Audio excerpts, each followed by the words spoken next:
एक समय अनेक ऋषिगण धर्म क्षेत्र में एकत्र हुए और वहां धर्म के तत्व जानने वाले सूत जी से ऋषि कहने लगे, हे पुराण के मर्मज्ञ महात्मने, आप हमारे ऊपर अत्यंत कृपा करके हमारे इस अचानक उत्पन्न हुए सशून्य का नाश कीजिए।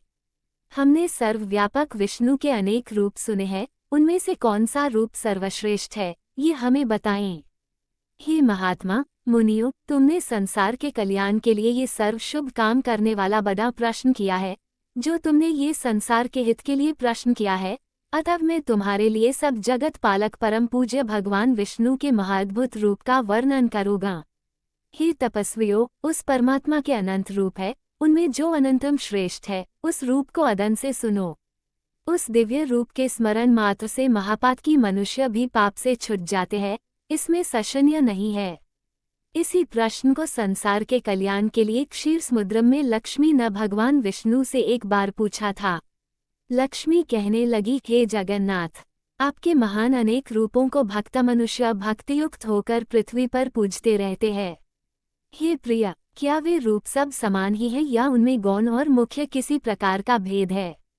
विष्णु भगवान बोले, हे प्रिय, जब मैं समस्त ब्रह्मांड को आत्मा में सहंत करके स्वानुभव रूप से योग माया के स्थित होता हूँ, तब मैं एक ही बहुरूप धारण करूँ, इस प्रकार इच्छा करता हुआ अपनी माया के वश में हुआ। जीवों को कर्मभोग के लिए क्षण मात्र में असंख्य ब्रह्मलोकादि लोकों को जिस रूप से रचता हूँ, हे देवी, उस रूप को मैं तुझसे कहता हूँ, तू ध्यान से सुन। हे देवी, मैं यह अद्भुत सब और तेज से व्याप्त अनेक सूर्यों की चमक से अधिक चमकने वाले विश्वकर्मा रूप को धारण करता हूँ और उनके अनंतर मनुष्य सृष्टि करने की कामना करता हुआ सर्वप्रथम पुण्यात्मा तपस्वी ब्रह्मा को रचता हूँ। उस ब्रह्मा की स्तुति यज्ञ और गान के प्रतिपादन करने वाले ऋग, यजु और सम की अच्छी प्रकार उपदेश देता हूँ। इसी प्रकार शिल्प विद्या प्रतिपादक अथर्ववेद भी ब्रह्मा को प्रदान करता हूँ। ये वही वेद है जिससे शिल्पी लोगों ने शिल्प निकालकर अनेक वस्तुओं की रचना की है। हे देवी, मेरे अनेक रूपों में यह विश्वकर्मा रूप मुख्य है। यही रूप है जिससे सारी सृष्टि क्षण मात्र में उत्पन्न होती है। इस विश्वकर्मा रूप परमात्मा के अद्भुत रूप का जो क्षण मात्र भी ध्यान करता है, उसके समस्त विघ्न नष्ट हो जाते हैं। जो शिल्पी श्री विश्वकर्मा के प्रोज्ज्वल दिव्य रूप का ध्यान से चिंतन करता है, उसके समस्त दुख विशीर्ण हो जाते हैं। श्री विश्वकर्मा संहितांतर्गत सृष्टिखंड विश्वकर्मा महात्म्य का पहला अध्याय समाप्त। सूत जी कहने लगे कि हे ऋषियों, इस प्रकार लक्ष्मी जी को अपने दिव्य रूप का वर्णन करके त्रिलोक्यपति भगवान विष्णु चुप हो गए। ऋषि लोग बोले, सर्वधर्म के जानने वाले महाराज सूत जी, आपने ये दिव्य लक्ष्मी और भगवान विष्णु का दिव्य संवाद कैसे जाना? ये भगवान विष्णु को दिव्य विश्वकर्मा रूप किस प्रकार संसार में प्रसिद्धि को प्राप्त हुआ और कैसे संसार ने इस रूप को जाना? सूत जी बोले, हे मुनियों, सुनो, जिस प्रकार मनुष्यों को कामना का देने वाला ये समाचार मेरे कर्णगोचर है। एक महर्षि अंगिरा नाम वाले हुए हैं, जिन्होंने हिमालय पर्वत के समीप गंगा तट पर बड़ा भारी तप किया था। वर्षा ऋतु में तो आवरण रहित स्थान में, शीतकाल में शीतल जल में, ग्रीष्मकाल में धूप में बैठकर वह अंगिरा मुनि तप करने लगे। तप करते करते भी उन ऋषि का मन सुखी नहीं था और इधर उधर इस प्रकार दौड़ता था कि जैसे मृग इधर उधर भागता है। तभी उस समय अचानक आकाशवाणी हुई कि हे तपोधन, तू वृथा श्रम करता है, लक्ष्य से च्युत हुआ वान कैसे अपने लक्ष्य को बे सकता है, वही तेरी गति हो गई है और तू लोक में उपवास को प्राप्त हो रहा है। उत्पत्ति स्थिति संहार का करने वाला, सबको अभीष्ट का सिद्ध करता, महातेजस्वी विश्वकर्मा संसार में प्रसिद्ध है। उसका पंचमुख और दशबाहु वाला महादिव्य रूप सरस्वती और लक्ष्मी से पूजित है। उसका तू दिन रात ध्यान कर। इस रूप का स्वन्य हरि ने क्षीर समुद्र में उपदेश दिया है। आज भी उनके ध्यान से मेरे रोमांच खड़े होते हैं। अमावस्या के दिन सब कामों को छोड़कर व्रत का आचरण कर और उसी दिन विधि पूर्वक विश्वकर्मा जी की पूजा कर। इस प्रकार आकाश को गूंजा देने वाली वाणी को सुनकर अंगिरा मुनि बड़े विस्मय को प्राप्त हुआ और भगवान का ध्यान करने लगे। श्री विश्वकर्मा जी का ध्यान करते समय उनके चित्त में शिल्प ज्ञान का धारक अर्थ सहित अथर्ववेद प्रविष्ट हुआ। उन तत्वज्ञ अंगिरा मुनि ने विमान रचना आदि की अनेक शिल्प विद्याओं का रस अथर्ववेद के ज्ञान से आविर्भाव किया। ये संसार श्री विश्वकर्मा भगवान की कृपा से ही सुखी है, क्योंकि उनके बताए ज्ञान से ही आवश्यक ज्ञानादि जगत बनाता है। तभी से श्री विश्वकर्मा जी का महारूप संसार में प्रसिद्ध हुआ है। परंपरा से आए हुए इस कथानक ने मेरे कानों को भी पवित्र किया है। हे ऋषियों, इस परम रहस्य को जो मनुष्य श्रवण करेंगे, उनके लिए श्रवण मात्र से ही ज्ञान प्राप्ति हो जाएगी। यह महाज्योतिर् रूप है जो संसार का उपकारक है। वह मनुष्य कृतघ्न और पापी है जो इस रूप का ध्यान नहीं करता है। श्री विश्वकर्मा संहितांतर्गत सृष्टिखंड विश्वकर्मा महात्मा का दूसरा अध्याय समाप्त। हे महाराज, आपसे कहे हुए श्री विश्वकर्मा के चरित्र को श्रवण करते हुए हमारे चित्त की तृप्ति नहीं होती है, जैसे अमृत के पान करने से देवताओं की तृप्ति नहीं होती है। अब भी श्री विश्वकर्मा जी के सच्चरित्र के श्रवण की इच्छा इस प्रकार बती जा रही है जैसे हवा से बार बार अग्नि बती है। सूत जी कहने लगे, है मुनि श्रेष्ठों, एकाग्र मन से तुम जगत पूज्या सच्चिदानंद स्वरूप श्री विश्वकर्मा जी का दिव्य आख्यान सुनो। प्राचीन काल में एक प्रमंगद नाम का राजा हुआ, जो अपनी प्रजा को संतान से समान पालता था और सब धर्म के कामों में बिल्कुल प्रमाद नहीं किया करता था। वह अपनी प्रजा का स्नेह से शासन करता था और कभी भी दंड से प्रजा का दमन नहीं करता था। दरिद्रता से आकांत हुए मनुष्य मेरा शासन मानेंगे, यह उसकी नीति नहीं थी। अतः वह राजा सदा प्रजा की वृद्धि के लिए यत्न करता था। उसका राज्य कृतघ्न और दुष्टों के अभाव के कारण सुखी था। उस राजा की कमल के समान नेत्र वाली, साक्षात सती के समान सती, विदुषी, धर्म, कर्म, व्रतपरायण कमला नाम भार्या थी।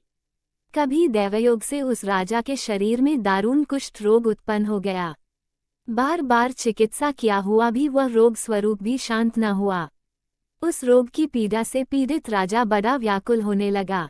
ऋषि कहने लगे, हे सुदर्शन सूत, ये पाप रोग धर्म से पृथ्वी पालन करने वाले महात्मा को कैसे हुआ? यदि इस प्रकार धर्मात्माओं को भी रोग उत्पन्न हो जाता है, तो फिर धर्म कर्म में कौन विश्वास करेगा? सूत जी कहने लगे, हे ऋषियों, उस राजा ने पूर्वजन्म में स्वार्थांध होकर यह उपदेश दिया था कि यह संसार अनादि है, इसका कर्ता कोई विश्वकर्मा नहीं है। यह इस कारण लोगों की वंचता करता फिरता था और नास्तिक मत का प्रचारक था।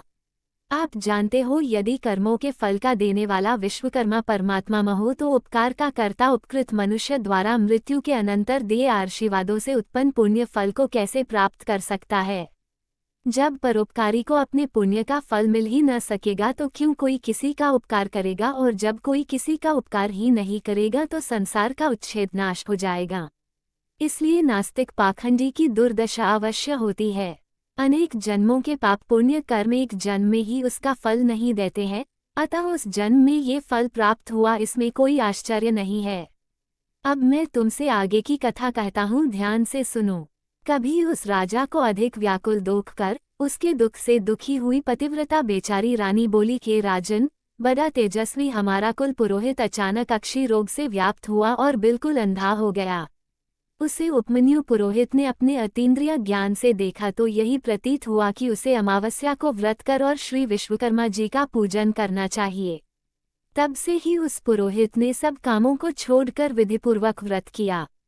व्रत के दिन ब्रह्मचारी रहता और फलहार या एक बार अन्नाहार करता तथा धर्म चर्चा में लीन रहा करता था। उस व्रत प्रभाव के कारण पुरोहित को दिव्य दृष्टि प्राप्त हुई और बुढ़ापे में भी उसको देखने की दृष्टि नष्ट नहीं हुई। हे महाराज, मैं दीनता के साथ प्रार्थना करती हूँ कि आप भी दीनपालक श्री विश्वकर्मा की शरण में जाइए, जिससे इस दुख से छुटकारा मिले। राजा बोले, हे प्रिय, तुमने ठीक कहा है। इसको सुनकर मेरा चित्त बड़ा प्रफुल्लित हो रहा है और मुझे निश्चय सा हो रहा है कि भगवान श्री विश्वकर्मा के व्रत से रोग की अवश्य निवृत्ति होगी, क्योंकि किसी भी कार्य की सिद्धि को चित्तोत्साह प्रथम ही कह दिया करता है। सूत जी कहने लगे कि उस दिन से लेकर वह राजा प्रतिदिन श्री विश्वकर्मा जी का पूजन और बदन करके भोजन करने लगा। अमावस्या के दिन सब कामों को छोड़कर व्रत विश्वकर्मा जी का पूजन और व्रत कराना चाहिए। श्री विश्वकर्मा संहितांतर्गत सृष्टिखंड विश्वकर्मा महात्मा का तीसरा अध्याय समाप्त। सूत जी कहने लगे, हे मुनियों, मैंने तुमको श्री विश्वकर्मा जी के अद्भुत चरितामृत का पान कराया है। अब आगे जगत को विस्मय करने वाले चरित का वर्णन करता हूँ। जगत में धर्म के व्यवहार से चलने वाले सतोषी कोइस थकार और उसकी पत्नी वाराणसीपुरी में रहते थे। अपने कर्म में कुशल बुद्धिमान वह थकार बड़ा व्याकुल हुआ। अपने पर्याप्त निर्वाह के योग्य वृत्ति की खोज में दिन रात लगा रहता था। इस प्रकार लालच में पड़ा और सतत प्रयत्न करने के बाद भी कठिनाई से भोजन और आच्छादन ही प्राप्त कर सकता था। उस थकार की स्त्री पुत्र न होने के कारण नित्य सोच करती रहती थी कि मालूम नहीं बुढ़ापे में कैसे निर्वाह होगा। इस प्रकार चिंतातुर वह स्त्री की इच्छा से मंदिरों में महंतों के पास व्याकुल होकर मंत्र तंत्रादि से पुत्र के अर्थ घूमने लगी। दाढ़ी मूंछ जिनके मुख पर बढ़ रही है, ऐसे ऐसे आडम्बरी मलेच्छों फक्कड़ों के निकट भी वह दिन रात दौड़ती फिरती थी, परंतु उसकी कामना कहीं भी सिद्ध नहीं होती थी। काश कुश यमुना की बालू में जल के भ्रम से दौड़ती मृगी की तरह उसकी दशा हो रही थी। कोई कोई ठग मयूर पिच्छों की बनी हुई मूर्छल के झाड़े से उसको बहकाता था और कोई भोजपत्र पर जंतर लिखकर उसको भुलावा देता था। कोई कोई धूर्त उसको कहता था कि मेरी देह में अमुक देवता आता है, वह प्रसन्न हो तेरे लिए वर प्रदान करेगा। ये कहकर श्वेत भस्म देकर घर भेज देता था। इस प्रकार शोच्य दशा को प्राप्त हुए ने दोनों स्त्री पुरुष बड़े दुखी थे। उनको दुखी देखकर एक पड़ोसी ब्राह्मण बोला, हे रथकार, तू क्यों इधर उधर भटकता फिरता है? मेरी बुद्धि में तू सब तरह से मूर्ख प्रतीत होता है। तू वृथा ही शिखा और यज्ञोपवीत को धारण करता है और तेरी भार्या भी बिल्कुल मूर्ख है। इसमें कोई सदेह नहीं। इन मिथ्या उपायों से सतानन उत्पन्न नहीं हुआ करती है और न धन मिलता है और न कुछ भी सुख प्राप्त होता है। ये तो व्यर्थ की भाग दौड़ है। वे मनुष्य अज्ञानी है जो इस प्रकार के व्यर्थ उद्योगों से अपने मनोरथ सिद्ध करना चाहते हैं। कहीं व्यर्थ उद्योग करने पर भी मनोगत सिद्ध हुए हैं। इन मनुष्यों से अधिक वे मूर्ख है जो मलेच्छों की फूकम की अग्नि ज्वाला से अपनी संतान का जीवन होना समझते हैं। मलेच्छों की फूकम से दग्ध हुए कुमाता के पुत्रों की फिर धर्मशास्त्र के अनुकूल उत्तम बुद्धि उत्पन्न नहीं हो सकती है। इसलिए तू सब वृथा के उपायों को छोड़ दे और केवल दयालु श्री विश्वकर्मा की शरण को प्राप्त हो। हे श्रेष्ठ पुरुष, विश्वकर्मा की कृपा से तेरी अवश्य सिद्धि होगी। समस्त दुखों के नाश करने में श्री विश्वकर्मा के अतिरिक्त अन्य कोई भी समर्थ नहीं है। कर्मों के फलदान देने में वह विश्वकर्मा परमेश्वर स्वतंत्र है और आगे पीछे करके कर्मों के फल देते रहते हैं। यदि तेरी ये दुर्दशा अपने बुरे कर्मों के फल से हो रही है तो वह विश्वकर्मा रूप ईश्वर अन्य योनियों में भी फल दे सकता है, क्योंकि वह सर्वशक्तिमान है। ईश्वर कर्मों के फलस्वरूप सुख दुख देता है और इस सुख और दुख के साधन उसके पास बहुत है। उसके पाप केवल दुख देने के लिए निर्धन या निस्संतान बना देता ही साधन है। इसलिए तू सब कामों को छोड़कर अमावस्या को व्रत कर और जितेंद्रिय रहकर भक्ति से विश्वकर्मा भगवान का श्रवण किया कर। जितना हो सके उतना दान, अध्ययन, परोपकार के कार्य आदि करता रह। इस प्रकार ब्राह्मण के वचनों को सुनकर उस थकार के लोचन खुल गए। उस परोपकारी ब्राह्मण के चरणों को देर तक स्पर्श करके वह रथकर श्री विश्वकर्मा जी का ध्यान करता हुआ अपने घर को चला गया।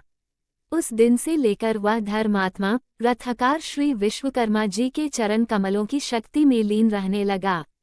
उस रथकार की उत्तम स्त्री भी सब मिथ्या उपायों को छोड़कर श्री विश्वकर्मा के उत्तम गुणों में भक्ति करने लगी।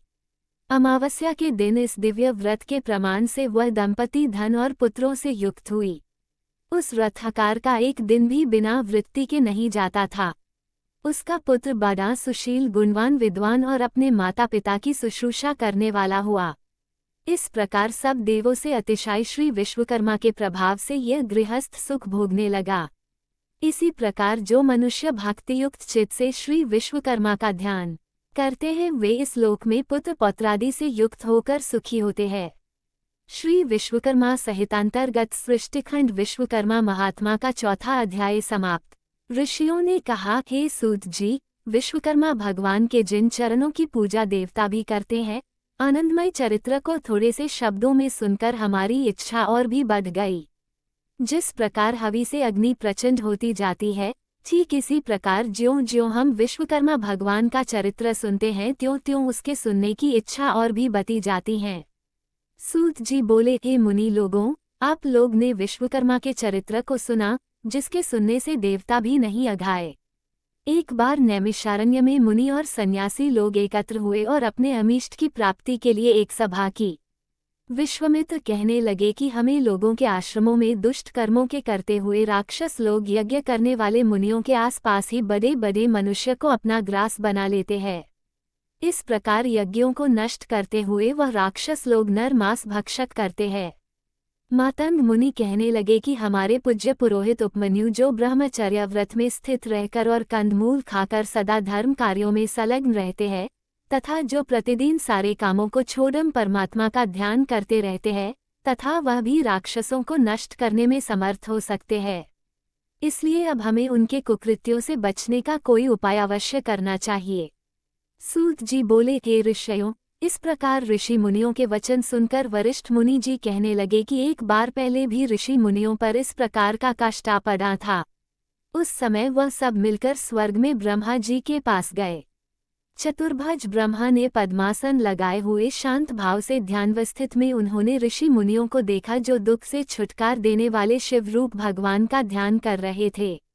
उन प्रभु जो सबका पिता है, ये सब बात आदि से अंत तक जान ली और ऋषि मुनियों को दुख से छुटकारा पाने के लिए विश्वकर्मा भगवान की कथा का उपदेश दिया। सूत जी बोले, हे ऋषियों, इस प्रकार उनके वचन सुनकर विश्वामित्र मुनि को बड़ा आश्चर्य हुआ और वह जरा निकट आ गए। तब ब्रह्मा के बताए हुए और पक्के सुख के उपाय को सुनकर विश्वामित्र मुनि मन को प्रसन्न करने वाले वचन कहने लगे। विश्वकर्मा मुनि बोले कि मुनि लोगों, आप लोग वरिष्ठ जी के कथन को सुनो। वस्तुतः ये बात निश्चित ही है कि ब्रह्मा ही सब दुखों का उपाय है, इसलिए हमें इसके लिए कुछ अधिक सोच विचार की आवश्यकता नहीं।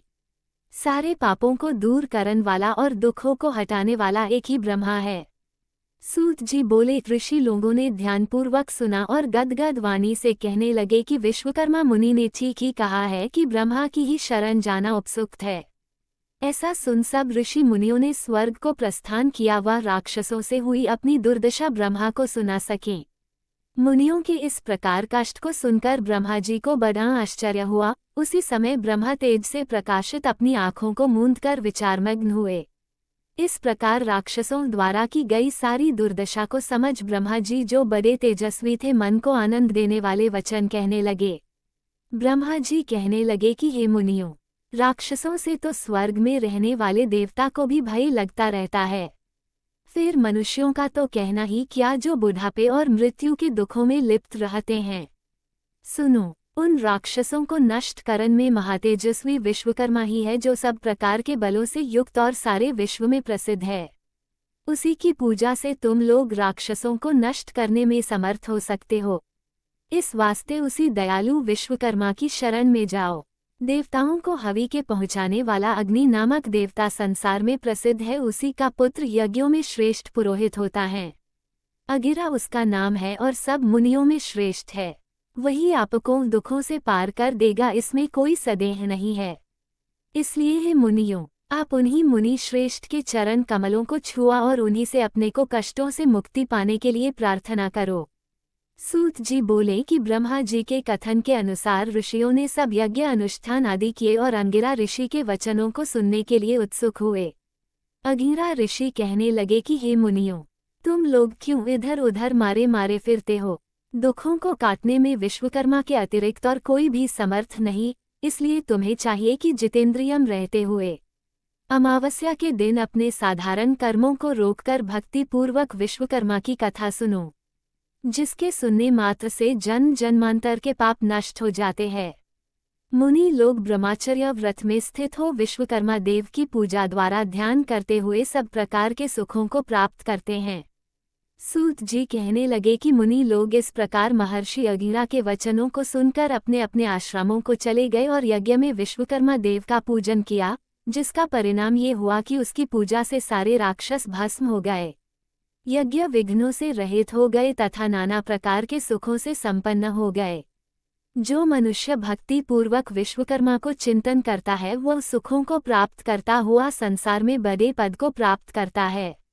श्री विश्वकर्मा संहितांतर्गत सृष्टिखंड विश्वकर्मा महात्मा का 5वां अध्याय समाप्त। सूत जी बोले, हे मुनियों, मैं आपसे सब लोकों में विख्यात श्री विश्वकर्मा का महात्म्य फिर कहता हूँ, तुम ध्यान से सुनो। उज्जैन नगरी में एक सर्वश्रेष्ठ धर्म तत्पर उदार धनंजय नामक सेठ था। उस सेठ का कोष खजाना लाल मोती हीरे जवाहरातों से ऐसा भरा था जैसा कुबेर का भंडार भरा हो। विवाह व्यवहार अभियोग रोग संकट में प्रत्येक मनुष्य उसके धन का उपयोग किया करता था। उपकार में लगे हुए इस सेठ का धन क्षीण हो गया और वह ऐसा दुख पाने लगा जैसा कीचड़ में फंसा हुआ हाथी दुखी होता है। उस सेठ की यह प्रबल आशा थी कि पूर्व उपकार किए मेरे मित्र मेरी अवश्य सहायता करेंगे, परंतु उसकी आशा व्यर्थ हुई और उन कृतघ्न मित्रों में कोई भी उसके उपकार के लिए समर्थ नहीं हुआ। उसके मित्र क्षण मात्र में शत्रु हो गए और वे उपकृत मित्र ही सर्वप्रथम उस सेठ की निंदा करने लगे। उसके वे पुराने मित्र अपनी दृष्टियों को छिपा छिपा कर निकल जाते थे। बात तो यह है कि स्वार्थी मित्र विपत्ति में साथी नहीं हुआ करते हैं। इस नीच वृत्ति से उस धनंजय सेठ को एक बारगी ही संसार से विरक्ति और मनुष्यों से घृणा उत्पन्न हो गई। वो अपने नगर को छोड़कर और कृतघ्नों के मुख पर थूक कर वन को चला गया। कंद मूल फल आदि से प्रयत्नपूर्वक अपनी वृत्ति करता था और मनुष्य मात्र को देखकर दूर भाग जाता था। एक बार घूमते हुए सेठ ने पर्वत की गुफा पे पद्मासन बांधे शांत लोगों से व्याप्त लोमश मुनि को देखा। उस धनंजय ने उस मुनि को कोशों से व्याप्त देखकर पशु समझा और कुतूहल तमाशा की इच्छा से उसके पास अच्छी तरह बैठ गया। मुनि ने पास बैठ हुए धनंजय से पूछा, हे महात्मन कुशल तो हो, कहाँ से पधारे हो? उस धनंजय ने इस पशु को मनुष्य के समान बोलता देखकर बड़ा अचंभा किया और प्रारंभ से अपना सारा वृतांत उस ब्रह्मर्षि को दिया। ये सुनकर मुनिश्रेष्ठ धनंजय से बोला, यदि तुझे पापी कृतघ्नों से घृणा है तो तू कैसे विश्वकर्मा से विमुख हो रहा है? हे श्रेष्ठिन, सब सुखों के भोगने की शक्ति वाले तुझको उसी विश्वकर्मा ने बनाया है। वह विश्वकर्मा को भूल जाने से कैसे सुख मिल सकता है? नास्तिक कृतघ्न उपकार को तभी भूलता है जब वो प्रथम परमेश्वर को भूल जाता है। इसलिए तू अद्भुत शक्ति वाले विश्वकर्मा की शरण को प्राप्त हो। ऊर्ध्वमूल जगत के कारण उस विश्वकर्मा के नाना रूप है। कोई रूप द्विबाहु, कोई चतुर्बाहु और कोई 10 बाहु का है। इसी प्रकार एकमुख, चतुर्मुख और पंचमुख के रूप है। मनु, मय, त्वष्टा, शिल्पी और दैवज्ञ से विश्वकर्मा के साकार रूप के पुत्र हैं। सेतुबंध के समय श्री रामचंद्र जी ने भी श्री विश्वकर्मा का पूजन किया है। श्री कृष्णचंद्र ने द्वारका रचना के समय श्री विश्वकर्मा की पूजा की है। इसी से वे भी द्वारका जैसी सुदनपुरी की रचना कर सके हैं। हे धनंजय, तू भी उसी श्री विश्वकर्मा का पूजन और वंदन कर। इस प्रकार सब दुखों से छुटकर सब सिद्धि प्राप्त करेगा। इस प्रकार उस लोमश ऋषि का उपदेश सुनकर उस श्रेष्ठी को बड़ा संतोष हुआ और दिन से ही लेकर वह कर श्री विश्वकर्मा का भक्त हो गया। उन श्री विश्वकर्मा जी के पूजन सर उसके समस्त पाप दग्ध हो गए और अंत को देवता बनकर सुख स्वर्ग भोगने लगा। जो मनुष्य भक्ति युक्त चित्त से श्री विश्वकर्मा का ध्यान करता है वह सुखी होकर श्री विश्वकर्मा जी के चरण कमलों का भक्ति प्राप्त करता है। श्री विश्वकर्मा जी का यश बड़ा पवित्र है। उसको जो तत्वज्ञ मनुष्य सुनता है वह पृथ्वी पर सब सुखों को प्राप्त करके अंत में श्री विश्वकर्मा जी के शाश्वत पद को प्राप्त करता है।